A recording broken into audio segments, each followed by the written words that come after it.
اس کے بعد ایک بات بتائیے کہ اگر کائنات میں ایک اللہ نہ ہوتا، کئی اللہ ہوتے، کئی معبود ہوتے، جیسے ہمارے غیر مسلم بھائیوں کا عقیدہ ہے، بارش کا معبود الگ ہے، دولت کی دیوی الگ ہے، علم کی دیوی الگ ہے، اگر ایسا ہوتا تو کائنات چل نہیں سکتی تھی۔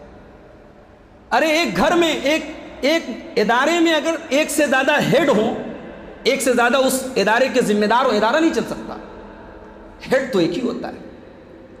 اس کائنات کا مدبر، اس کائنات کا چلانے والا، اس کائنات کا منتظم، اس کا ایڈمنسٹریٹر صرف ایک ہو سکتا ہے۔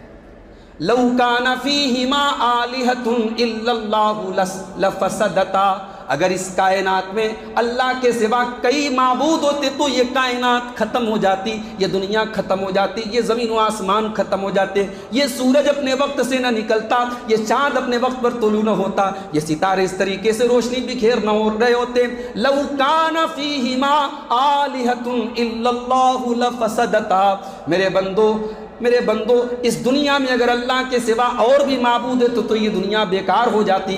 فسبحان اللہ رب العرش عما یصفون، اللہ تعالیٰ پاک ہے تمہارے شرک سے۔ اردو میں ایک نظم ہم لوگوں نے پڑھی تھی پرائمری کی کلاس میں، آج بھی یاد ہے وہ نظم۔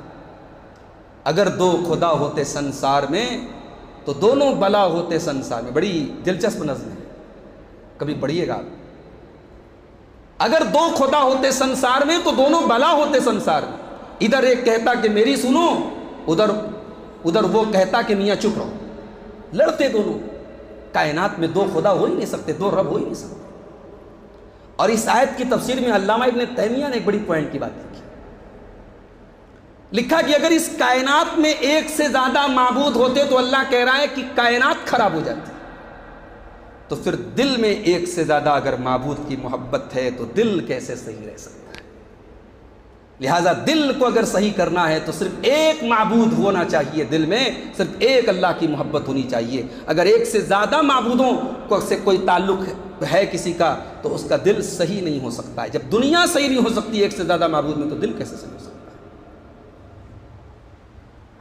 اس کے بعد اللہ تعالیٰ نے کائنات کی پیدائش کے بارے میں ایک عجیب و غریب بات بتائی، جس کو آج سائنس آج کہہ رہی ہے کہ دنیا جو ہے بگ بینگ تھیوری کے ذریعے وجود میں آئی۔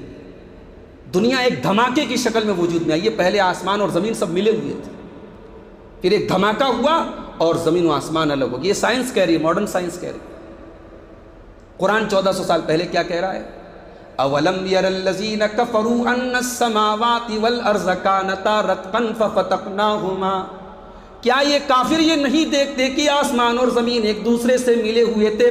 ففتقناہما، ہم نے دونوں کو الگ کر دیا۔ وجعلنا من الماء کل شیء حی، اور ہم نے پانی سے ہر جاندار کو پیدا کیا۔